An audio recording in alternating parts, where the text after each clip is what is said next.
number 11 USC at number 18 Michigan, 3:30 p.m. Eastern Time on CBS. The storyline, at least for me in this game, these are two programs that lost their first-round quarterbacks from last year, and they're handling it very, very differently. USC, obviously, Caleb Williams, number 1 overall pick. J.J. McCarthy, number 10 overall pick in the 2024 NFL Draft. For the Trojans, it's business as usual. Since Lincoln Riley became a head coach, Dalton, in 2017, every one of his 5 quarterbacks have gone on to be drafted into the NFL. 3 of them are Heisman Trophy winners in Caleb Williams, Baker Mayfield, and Kyler Murray. 4 of them are currently starting quarterbacks in the NFL, and Baker Mayfield, Kyler Murray, Caleb Williams, and Jalen Hurts. Of course, Spencer Rattler being the other one now with the New Orleans Saints right now. And Miller Moss is currently 4th among all quarterbacks in the country with a 90.8 PFF grade. And by the way, we have an excellent interview with Miller Moss dropping this week, by the way. We talked about this game, the Michigan game. Make sure you guys check that out. He was an awesome kid and really good interview. So I'm looking forward to that dropping on the channel this week. So make sure you guys stay tuned for that. Michigan, though, Dalton, they're having far more difficulty replacing J.J. McCarthy right now. Davis Warren has already thrown 6 interceptions this year. That's tied for the most in the Power 4, and he was benched following a 58.3 passing grade against Arkansas State this past weekend. His replacement, Alex Orji, has 7 career passing attempts and will make his first career start against USC this weekend. So, again, like I said, USC, business as usual. They have a brand new quarterback who's excelling and under Lincoln Riley. For Michigan, they're really struggling to find their next quarterback after J.J. McCarthy. Absolutely, and that's what I'm looking for is the switch to Orji in this Michigan run game now. It feels like they have to do this. I mean, they tried Warren, who's more of a true passer than Orji is in the pocket, but 3 interceptions last week against Arkansas State. You just can't have it, right? And we saw him struggle early in the Texas game. We were there for that.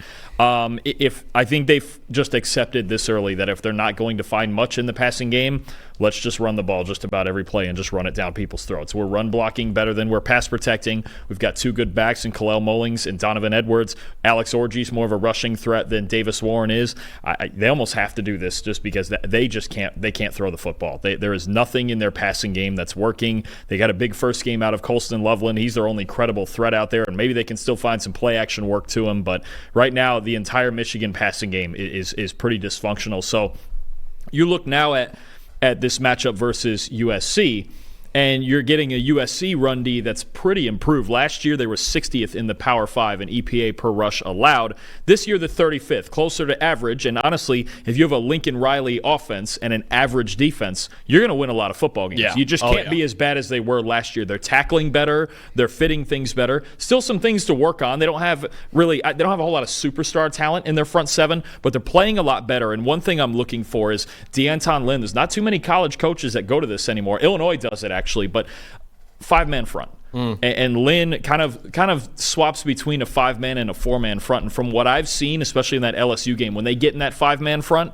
they're a lot better in run defense. There's just less space. You have more gaps being filled right off rip. I think that's the matchup. I think USC is going to throw a lot of 5-man front at them. Michigan's going to run. I don't think they're going to throw the ball more than 10 times in this game. And Alex Orji, you mentioned those 7 pass attempts. He has yet to complete a pass over 5 air yards in his career. I mean, Michigan already didn't have anything vertically. At this point, they're just going to try to run the ball almost every play, and Orji will be a threat in the read option game and all of that. But if they get stopped on 1st and 2nd down, I really don't know what they're going to do. So this is a fun test, I think, for D'Anton Lynn's defense on the road at the Big House with a new look that they haven't seen a whole lot of on tape. I don't know, we don't know how much Sharon Moore has in the book for Orji, or if it's just a handful of plays and that's all he can handle, right? Like you mentioned, it's his first career start, but I think it's still a big game. It's obviously a big game just to win for USC, but it's a big game once again because they were good in the run game against LSU, pretty good, right? Mm-hmm. But LSU's not a running team. This is a team. This is a running team. This is a team that has to run the football to win. If USC stops the run in this game, I think we start having bigger conversations about them because we know how good Miller Moss is. We really do, and he's been phenomenal this year. And really, Dawn, my matchup I'm looking for in this game, can Michigan cover USC's receivers well enough for the defensive line to get home? Michigan has the number 2 D-line in the college football, at least entering the year in my rankings. And honestly, Dalton, they have a strong case to be number 1. Right now, Mason Graham and Kenneth Grant are currently top 15 prospects on PFF's 2025 NFL Draft Big Board. Mason Graham, the number 1 overall player on the 2025 NFL Draft Big Board. But the best way to really neutralize that defensive line, that terrific defensive line, is to just never let them even have a chance of getting the quarterback. And Miller Moss, right now this year, has an average time to throw of 2.21 seconds. That is the 3rd fastest among all quarterbacks in college football right now. And also, that's a stark contrast to the style of play that USC was used to under Caleb Williams. Because Caleb Williams, like you remember, is just a guy who's going to make magic happen outside structure, hold on to the ball forever.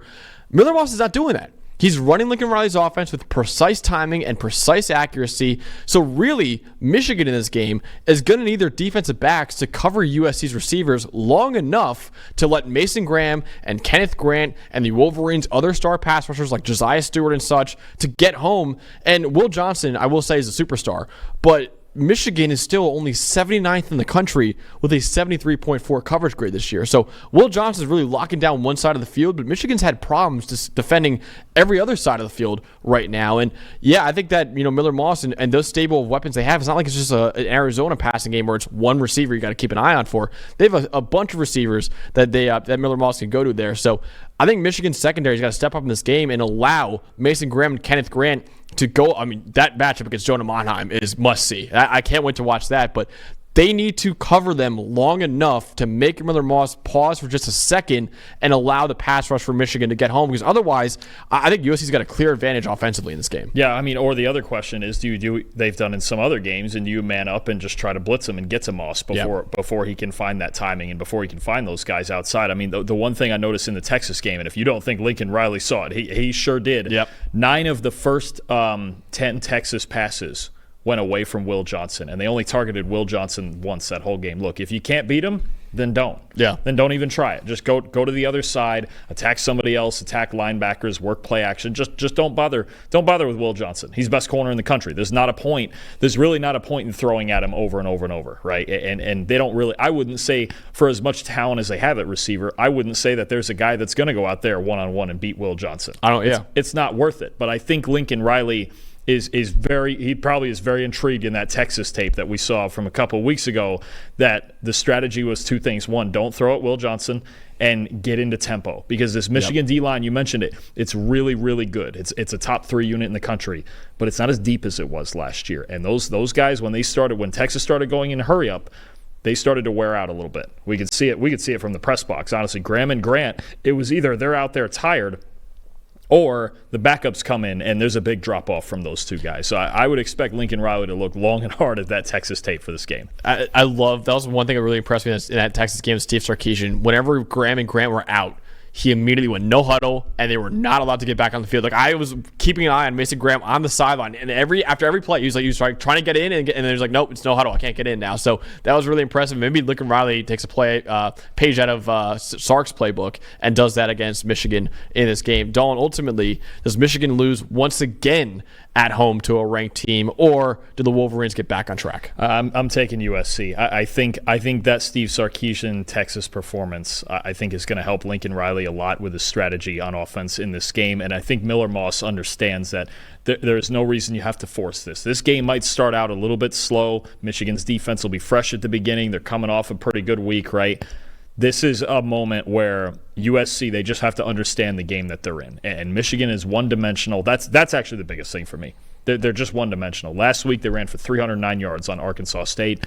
They're going to have to do that again this week. And how many weeks against big-time teams can you run for 300 yards, right? Yeah. USC is not Arkansas State, right? And this is the problem right now with Michigan's quarterback situation, is if you're incapable of throwing the ball, well, obviously you make a defense's life really, really easy. So I've got USC 27, Michigan 17. I think USC, just like we mentioned kind of in the LSU game too, Lincoln Riley's going to find points. He's going to find just enough points, even if it's not 45 or 50. And I think Miller Moss's accuracy and decision-making is a big difference when you talk about playing a defense this good. Absolutely. Yeah, I got USC in this game as well. I got 28-20. I just think, like you said, Michigan's uncertainty under center is going to be too much to overcome offensively in this game. And then I think on the other side too, I think that USC has a little bit of advantage with Miller Moss and how quickly he gets rid of that football. I think he's going to be able to define a whole stable of weapons in this game, not just rely on one receiver. And I think USC ultimately will beat Michigan 28-20 in this game. And Michigan drops their second game of the season. They haven't lost twice in a season, Dalton, since I believe the 2021 season, I believe. Yeah, so it's been a long time since Michigan's had 2 losses in a year, and they're going to have 2 losses in their first 4 games of the entire season, in our opinion at least. So